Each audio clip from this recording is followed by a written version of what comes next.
നമസ്കാരം, ഞാൻ നവീൻ പരങ്കാവാണ്. നിൽക്കുന്നത് നമ്മുടെ വി ഹബ് ചാനലിൻ്റെ സ്റ്റുഡിയോയിലാണ്. ചെയ്യാൻ പോകുന്ന പ്രോഗ്രാം നൂലാമാല എന്ന പ്രോഗ്രാമാണ്. ചോദ്യം, പേര് പോലെ തന്നെ സ്വഭാവമുള്ള ചെടി ഏത്? അതായത് പേര് പോലെ തന്നെ സ്വഭാവമുള്ള ഒരേ ഒരു ചെടിയാണ് തൊട്ടാവാടി. അല്ലെ, നമ്മളെ വീടിന് മുറ്റത്ത് കാണുന്ന റോഡ് സൈഡ് കാണുന്ന ചെടിയാണ് തൊട്ടാവാടി ചെടി. ആ തൊട്ടാവാടി ഇങ്ങനെ നല്ല വിടർന്ന് നിൽക്കുന്നുണ്ടാവും. ഒന്ന് തൊട്ട് കഴിഞ്ഞാൽ അപ്പം അടങ്ങ് വാടിപ്പോവും. അതാണ് അതിൻ്റെ പേര്, തൊട്ടാവാടി. പേര് പോലെ തന്നെ സ്വഭാവം. ജീവിതകാലം മുഴുവൻ അല്ലെങ്കിൽ മരിച്ചാലും അയാൾ സുന്ദരനാവാൻ, സുന്ദരിയാകാൻ എന്ത് ചെയ്യണം? അതിന് ബ്യൂട്ടി പാർലറോ അല്ലെങ്കിൽ മേക്കപ്പ് ഇട്ടൊരു കാര്യമില്ല. വളരെ സിമ്പിളായിട്ട് കാര്യം ചെയ്താൽ മതി. പേര് സുന്ദരൻ എന്ന് എഴുതുക, സുന്ദരനാക്കുക. അല്ലെങ്കിൽ പേര് സ്ത്രീ ആണെങ്കിൽ സുന്ദരി എന്ന് പേരിടുക, പുരുഷന്മാരാണെങ്കിൽ സുന്ദരൻ എന്ന് പേരിടുക.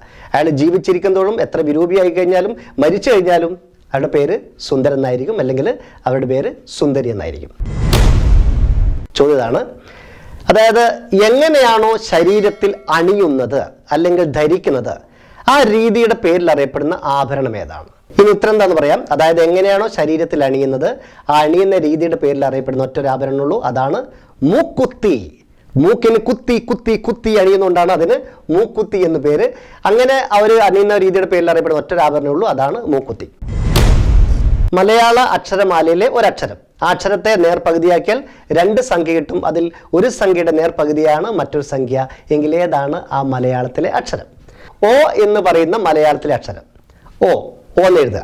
അതിനെ നേർപകുതിയായി കഴിഞ്ഞാൽ 63 എന്നുള്ള സംഖ്യ കിട്ടും. 6ന്റെ നേർപകുതിയാണ് 3. അതായത് ഓ എന്ന അക്ഷരത്തെ നേർപകുതിയാക്കിയാൽ 63 എന്നുള്ള സംഖ്യ കിട്ടും. 6ന്റെ നേർപകുതിയാണ് 3. മനസ്സിലായല്ലോ? നേരെയും പോകും, വളഞ്ഞിട്ടും പോവും, ഉയർന്നിട്ടും പോവും, താഴ്ന്നിട്ടും പോവും, പക്ഷെ അനങ്ങൂല. എന്താണ് ഉത്തരം? മറ്റൊന്നുമല്ല, ഞാൻ പറഞ്ഞത് നിങ്ങൾ എല്ലാവരും ദിവസവും കാണുന്നതാണ്. ഉത്തരം റോഡാണ്. റോഡ് നമ്മൾ നേരെ പോവും, വളഞ്ഞിട്ട് പോവും, ഉയർന്നിട്ട് പോവും, താഴ്ന്നിട്ടും പോവും, പക്ഷെ റോഡ് ഒരിക്കലും അനങ്ങുന്നില്ല. കറക്റ്റ് ആൻസർ റോഡാണ്. ഇന്നത്തെ അധ്യായം പൂർണ്ണമാകുന്നു. വീണ്ടും അടുത്ത എപ്പിസോഡിൽ കാണാം. Good bye.